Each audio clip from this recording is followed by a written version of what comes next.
warahmatullahi wabarakatuh.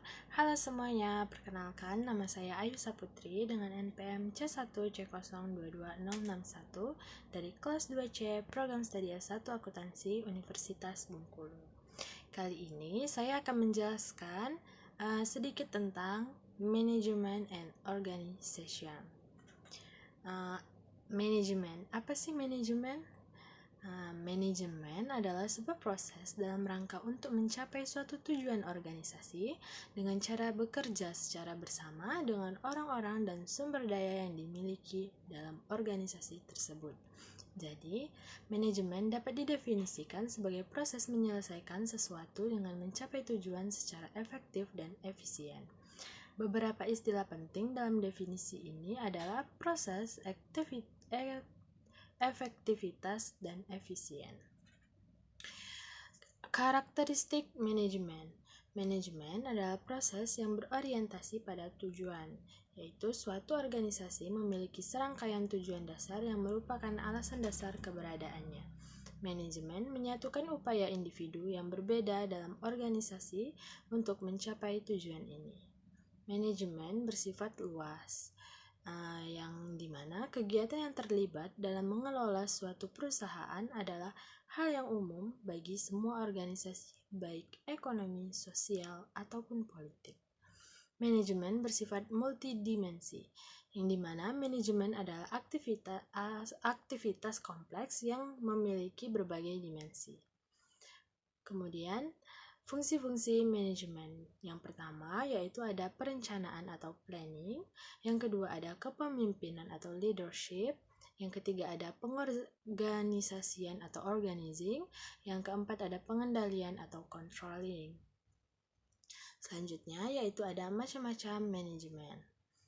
Yang pertama yaitu ada manajemen sumber daya manusia, yang kedua yaitu ada manajemen produksi, yang ketiga yaitu ada manajemen pemasaran, dan yang keempat ada manajemen keuangan, serta yang terakhir yaitu ada manajemen informasi.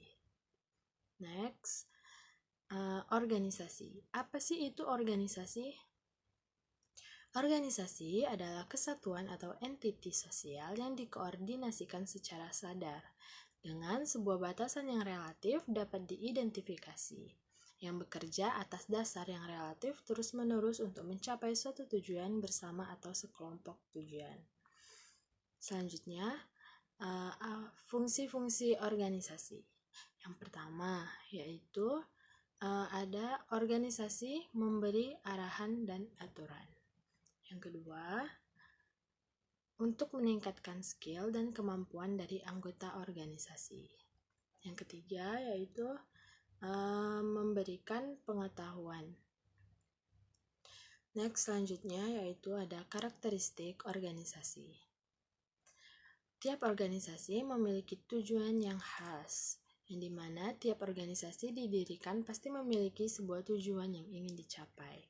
Nah, tiap organisasi terdiri dari orang-orang. Seseorang yang bekerja sendirian bukanlah suatu organisasi.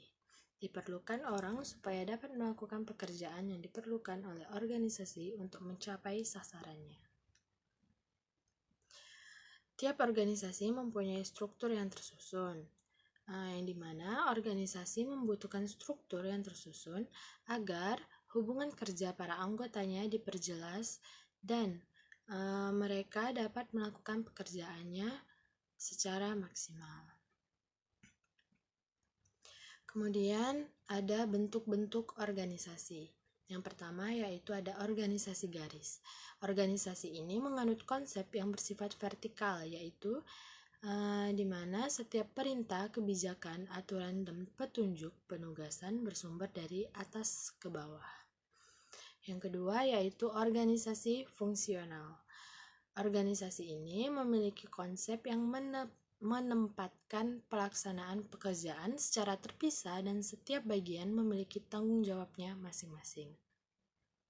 Next, selanjutnya struktur organisasi.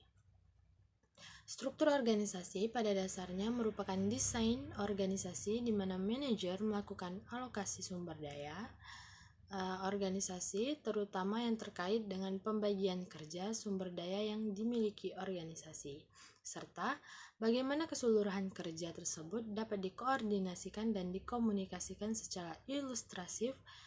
Struktur organisasi bisa jadi gambaran sebagai bagan organisasi.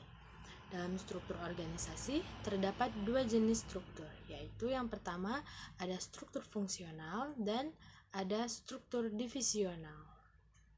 Next, selanjutnya yaitu tujuan organisasi. Tujuan organisasi adalah mencapai tujuan di mana individu tidak dapat mencapainya sendiri. Oleh karena itu dibutuhkan kelompok, 2 orang atau lebih, dan tentunya dengan prinsip pembagian kerja.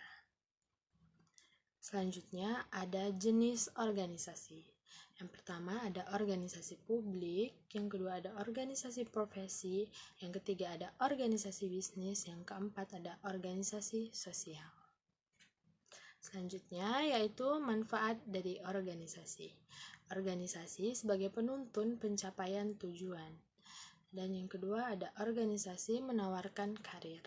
Yang ketiga, organisasi dapat mengubah kehidupan masyarakat. Yang keempat yaitu organisasi sebagai cagar ilmu pengetahuan. Baik, itu saja yang dapat saya jelaskan. Maaf jika terdapat kesalahan dari saya. Saya akhiri. Wassalamualaikum warahmatullahi wabarakatuh.